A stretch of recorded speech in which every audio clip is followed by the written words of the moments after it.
Bro, today I will show you how to download bus simulator Bangladesh.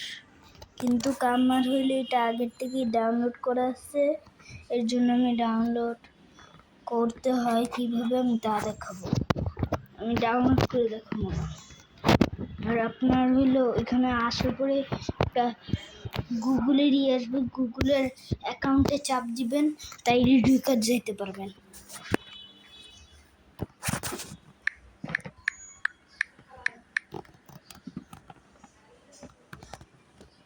এই যে এইখান থেকে আপনি হলে ইনস্টল করবেন, তারপর প্লে চাপ দিবেন। থ্যাংকস, এটাই আজকে আমাদের ভিডিও। কিন্তু আমি তো দেখাবো না, কারণ আমার আগের থেকে সাইন করা আছে আর আমার এটা বানানো আছে। আপনার অ্যাকাউন্ট দিয়ে আপনি ঢুকবেন, গুগলে চাপ দিবেন, এখানে একটা অ্যাকাউন্টের আইকন আসবে, ওটা চাপ দিলে আপনার হয়ে যাবে।